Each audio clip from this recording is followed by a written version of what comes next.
Assess the, assess the reasons for the emergence of Dayton. The emergence of Dayton in 1969 can be extensively elucidated by the escalated fear of nuclear war, economic and domestic issues faced by the US and USSR, and their geopolitical developments with China.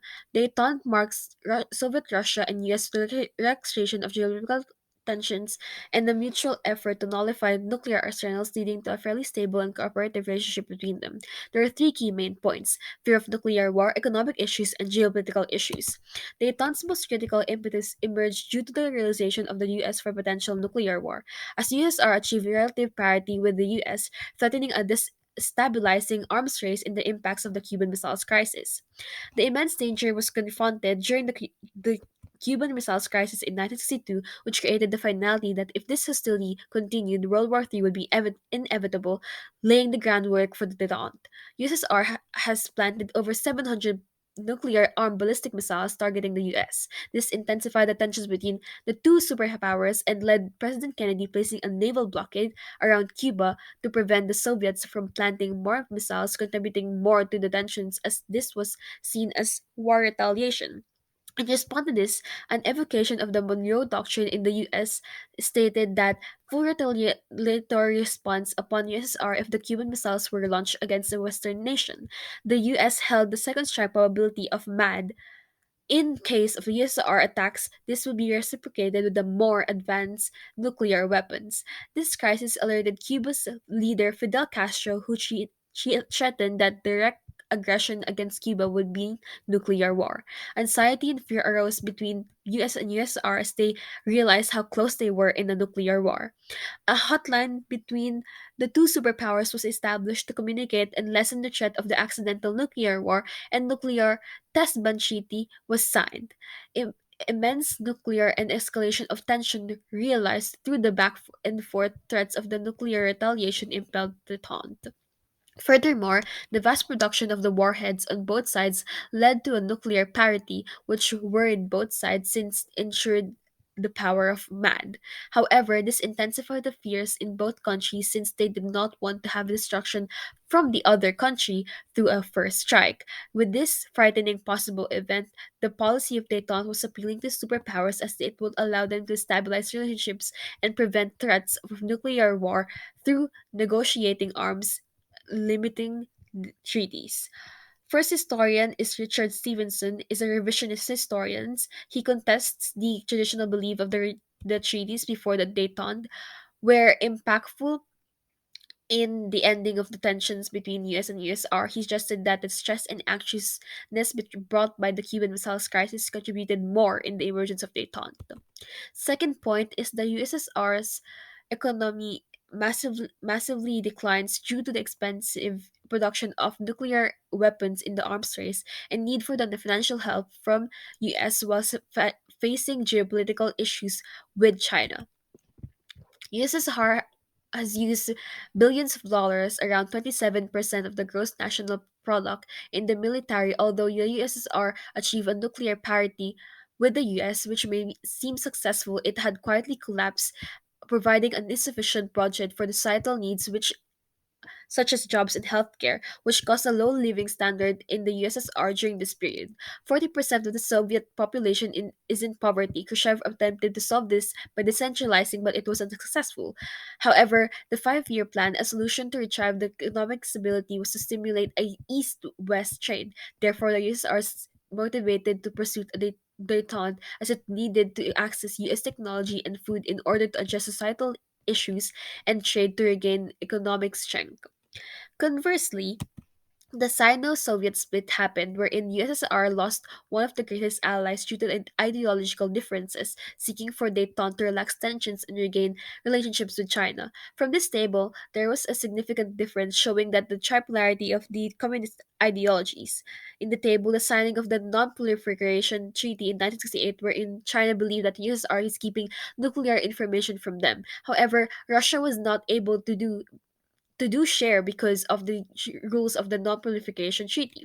These polarities intensified the tensions, which led to the 1969 Usuri River fight between China and USSR, which eventually led to their breakup, pointing out détente as the best option for Soviet national security and regaining international relations.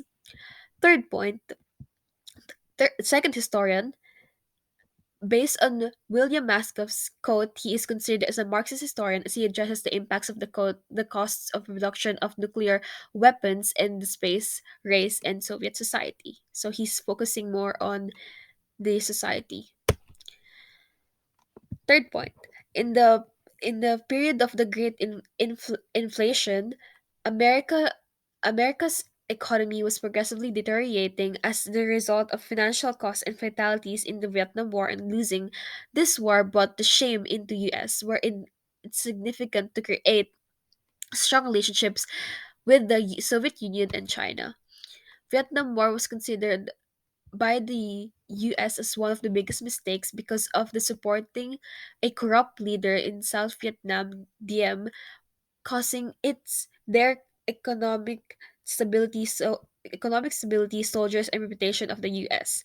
In the midst of the Vietnam War, the US has used $843 billion or 2.3 GPD, which led to American poverty and loss of jobs. President Johnson attempted to solutionize this with the notion of signaled in the introduction of the Great Society programs aiming to eliminate American poverty in 1964. However, this was unsuccessful as it was ongoing war slowed the stabilization of the economy, which contributed to the emerge of Detente. Moreover, the Vietnam War was chaotic and destructive, taking 22,000 American troops' lives in 1969. This alerted the American government to needing an immediate response in order to take out the U.S. and Tet offensive. This economic failure and numerous debt led to social issues at home, such as intensification of the anti-Vietnam War, particularly following the Tet offensive. Hence, detente was needed by the U.S. to relieve economic loss and the cost of the military aggression. USSR. According to Kissinger, the development of the detente was essential maintain power between US and USSR. The economic failure of the Russia was used by US in order to start a possible trade between them and ease the tensions to address the social domestic needs of both countries, leading to a agreement to Dayton. The negotiation of US and USSR's leading access to culture and technology attributed to policy and economic linkage. The American concept of détente as a means to involve Soviet interests in a way that would increase the stake in international stability through a commercial, technological, and scientific relationship. The negotiations between US and USSR convinced both sides to sign the détente. In China, the Sino-Soviet split was a clear evidence that there was not a homogeneous type of communism, therefore led to the opening of the opportunity for US to divide the two communist countries through a new friendship.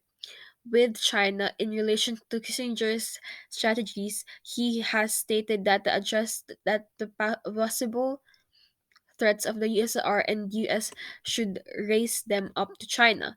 The US needed to strengthen its relationship with China to avoid possible nuclear war threat and withdrew itself from the Vietnam War, disregarding their political differences.